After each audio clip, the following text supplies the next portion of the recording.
Hello friends, welcome to my channel Mrs home Roohi's kitchen. నేను మీ రూహి. ఇవాల్టి మన special recipe Hyderabadi famous mutton dum biryani.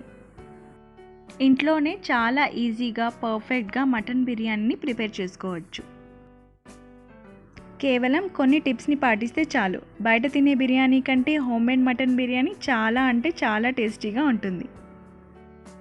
అలాగే ఇందులో మటన్ పీసెస్ కూడా చాలా బాగా ఉడుకుతుంది. ఈ రెసిపీని మీకు ఇంగ్లీష్లో కావాలనుకుంటే కింద డిస్క్రిప్షన్ బాక్స్లో లింక్ ఉందండి, దాన్ని ప్రెస్ చేయండి. ఎంతో టేస్టీగా ఉండే ఈ బిర్యానీని ఎలా చేయాలో మరి చూసేద్దామా?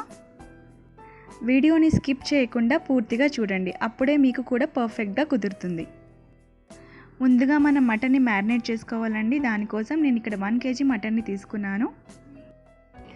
దీంట్లో తగినంత ఉప్పు, 1 టేబుల్ స్పూన్ పసుపు, 2 టేబుల్ స్పూన్ల ధనియా పొడి, 2 టేబుల్ స్పూన్ల కారం. కారం మీ ఇష్టం అండి, మీకు నచ్చినట్టు వేసుకోండి. 1 టేబుల్ స్పూన్ జీరా powder, 1/2 tablespoon garam masala, 1 tablespoon biryani masala, 1 tablespoon pepper powder, 6 లేదా 7 క్రష్ చేసుకున్న పచ్చిమిర్చి పేస్ట్, 4 టేబుల్ స్పూన్ల జింజర్ గార్లిక్ పేస్ట్, 1 కప్పు పెరుగు, 1 అరకప్పు ఫ్రై చేసుకున్న ఉల్లిపాయలు, 1 4 టేబుల్ స్పూన్ల నూనె. ఇది ఉల్లిపాయలు ఫ్రై చేసి మిగిలిన నూనె వాడుతున్నానండి. ఆ నూనెని మనం బిర్యానీలో వాడుకుంటే చాలా మంచి ఫ్లేవర్ వస్తుంది. 1 నిమ్మకాయ ఫుల్ పిండిన రసం.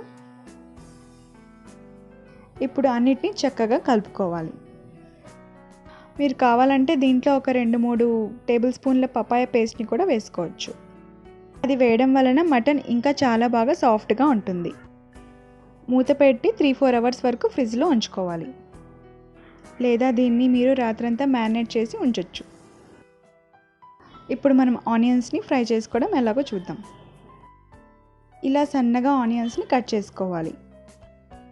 వేడిగా ఉన్న నూనెలోకి ఈ ఆనియన్స్ని వేసి ఫ్రై చేసుకోవాలి. చక్కగా ఇవి ఎర్రగా అయ్యేంత వరకు మనం ఫ్రై చేసుకోవాలి. ఈ మిగిలిన నూనెని మనం బిర్యానీలోకి వాడుకోవచ్చు.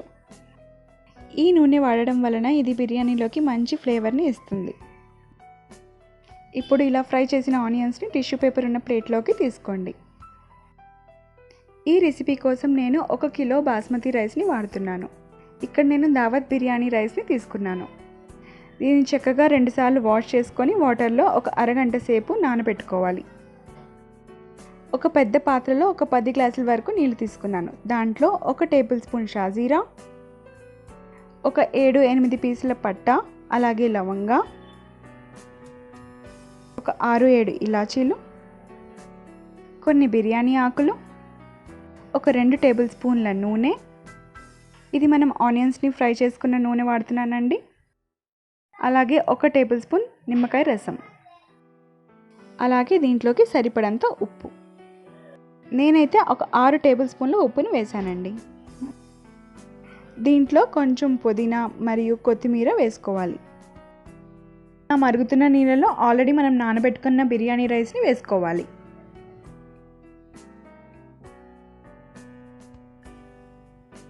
ఇప్పుడు ఇలా ఒక్కసారి కలుపుకోండి. ఎక్కువసారి కలిపారంటే బియ్యం విరిగిపోతుంది. నూనె, నిమ్మకాయ రసం వేసుకోవడం వలన రైస్ చాలా పొడి పొడిగా వస్తుంది. ఇప్పుడు ఈ రైస్ని ఒక 80% వరకు ఉడికించుకోవాలి. చూసారు కదా, రైస్ ఉడికిపోయింది. ఇప్పుడు ఈ నీళ్ళని ఉంచుకోవాలి. చూసారు కదండి రైస్ ఎంత పర్ఫెక్ట్గా వచ్చిందో. ఇప్పుడు ఒక పెద్ద దబర్లో కానీ లేదా ఇలా నాన్ స్టిక్ బండిల్లో కానీ ఆల్రెడీ మనం మ్యారినేట్ చేసుకున్న మటన్ని ఇలా వేసుకోవాలి. చక్కగా ఇది మొత్తాన్ని స్ప్రెడ్ చేసుకోవాలి. ఇప్పుడు దానిపైన ఇలా రైస్ని వేసుకోవాలి.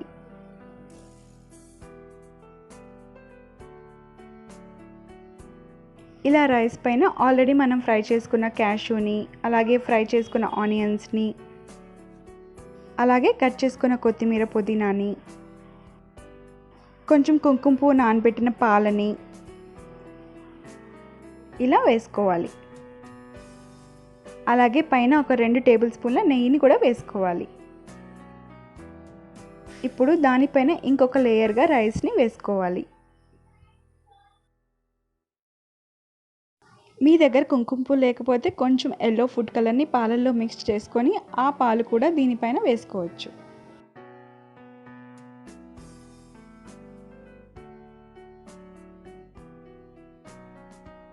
ఇలా రైస్ని వేసుకున్నాక ఆల్రెడీ మనం ఫ్రై చేసుకున్న ఆనియన్స్ని, క్యాష్యూస్ని, అలాగే కొత్తిమీర, పుదీనాని, ఒక 2-3 టేబుల్ స్పూన్ల నెయ్యిని, ఇలా లాస్ట్లో కుంకుమ పువ్వు పాలని ఇలా వేసుకోవాలి. ఒక కాటన్ తడిగుడ్డని లేదా మీరు ఏదైనా టవల్ అయినా వాడచ్చు. ఇలా చక్కగా మూత పెట్టేసి దీనిని మొత్తం కవర్ చేసేయాలి. ఇప్పుడు నేను ఒక పాత పెనం తీసుకున్నానండి. దీనిపైన మనం బిర్యానీ వెజల్ని పెట్టి దమ్ చేసుకోవాలి. ఇలా మనం ఒక 10 నిమిషాలు కానీ 15 నిమిషాలు కానీ హై ఫ్లేమ్లో పెట్టుకోవాలి. ఆ తర్వాత మీడియం ఫ్లేమ్లో ఒక 30 to 35 మినిట్స్ ఉంచుకోవాలి. మరో 10 నిమిషాలు సిమ్లో ఉంచుకోండి. ఈ రెసిపీలో మనం పచ్చి మటన్ వాడుతున్నందువల్ల దీనిని అంతసేపు మనం దమ్ చేసుకోవాలి, లేదంటే మటన్ ఉడకదు. మొత్తంగా ఇది మనం 1 గంట సేపు దమ్ చేసుకోవాలి.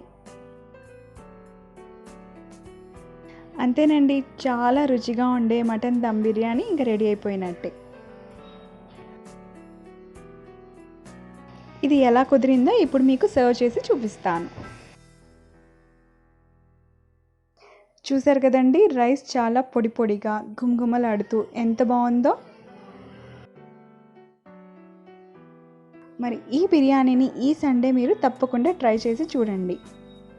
మరి మీకు ఎలా కుదిరిందో కామెంట్ సెక్షన్లో నాకు తెలపండి. ఈ వీడియో కనుక మీకు నచ్చినట్లయితే లైక్ చేయండి మరియు షేర్ చేయండి. చూసారు కదండి, మటన్ కూడా చాలా చక్కగా ఉడికిపోయింది.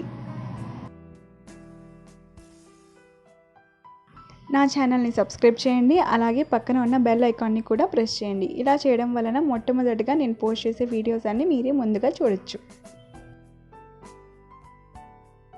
థ్యాంక్స్ ఫర్ వాచింగ్ అండి. మళ్ళీ మనం ఇంకో మంచి వీడియోలో కలుద్దాం. అంతవరకు ఉంటాను. నేను మీ రూహి. బాయ్.